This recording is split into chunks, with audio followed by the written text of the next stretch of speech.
hit that subscribe button and the bell icon beside it to check out our latest videos before anyone else. Hi there guys, I'm Nikhil from GreedyTech and this is the unboxing of Micromax Infinity. This is the box. On the back we have all the specs. Micromax seems to be very transparent about it, but they did fool everyone with their images. I'll tell you more about it later. Now let's start with the unboxing. Micromax has launched this phone in India exclusively on Amazon.in at 10,000 rupees. It's available only in one color, that's black, and that's the one I'm unboxing now. At the top we have the phone. I'll come back to it later. Next we have a screen guard, silicone case, battery, some documentation, micro USB charging cable, earbuds, and a 7.5 watt charger. Now let's look at the phone. So this is how the phone looks.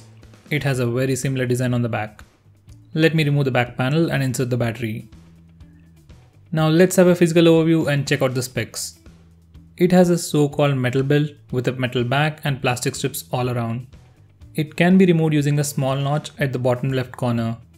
Under the back panel, it has a battery compartment, 2 SIM slots that can house 2 micro SIM cards, and a dedicated SD card slot that supports SD card up to 128 GB. On the back, it has a microphone, a 13 megapixel camera with f2.0 aperture, single LED flash, followed by fingerprint scanner, Micromax logo, and the speaker. On the front, it has a 5.7-inch full vision display with HD+ resolution in 18:9 aspect ratio. Unlike what's shown in some images, it has a slightly large forehead and chin. Above the display, it has an earpiece, a 16 megapixel camera with a dedicated torch, sensors, and a LED notification light. At the bottom, it is completely plain. Just like the Samsung S8 and the LG G6, it has on-screen buttons. On the left, it is completely plain. On the right, we have the volume buttons and the power button with some texture. Buttons are probably made of plastic and feel okay. I wish they were a little elevated. At the top, we have the audio jack, and at the bottom, we have a microphone hole and a micro USB charging port. Under the hood, it is powered by a quad-core Snapdragon 425 processor with Adreno 308 GPU with 3GB RAM and 32GB of internal storage. Out of the box, we get 22GB of free space for user apps and user data. It's currently running a heavily skinned version of Android that looks like a fake iOS, and it's based on Android 7.1.2. Despite its looks, there are features and options to customize the phone. Now powering all this is a 2900 mAh battery, which I think is very small for a phone with a huge display. It has all the basic sensors including compass, FM radio, a fingerprint scanner, and a LED notification light. But it is missing gyroscope, so we can't watch VR content and 360-degree videos. That's something it is lacking. Based on my initial impressions, phone looked very well built, but when I held it in my hand, it kinda felt cheap.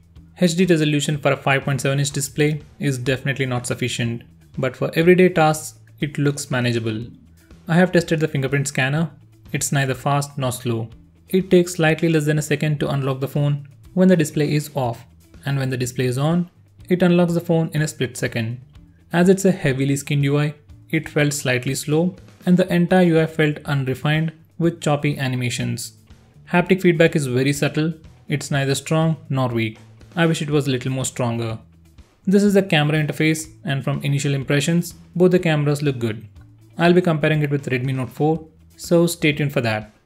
I didn't use a Micromax phone for probably 2 to 3 years, at least ever since Xiaomi came to India. And since that day, this might be the best phone Micromax has launched at a very reasonable price. I still wish there were a lot of improvements like a better display, more performance, but this is still pretty good for an Indian company. I'll be posting the complete review and other videos on this phone in few days, so stay tuned for that.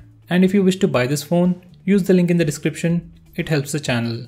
So guys, that's pretty much it for this video. Thanks for watching. If you like this video, hit that like button and subscribe to our channel to see more cool videos on tech. I'm Nikhil from GreedyTech signing off. Have a nice day.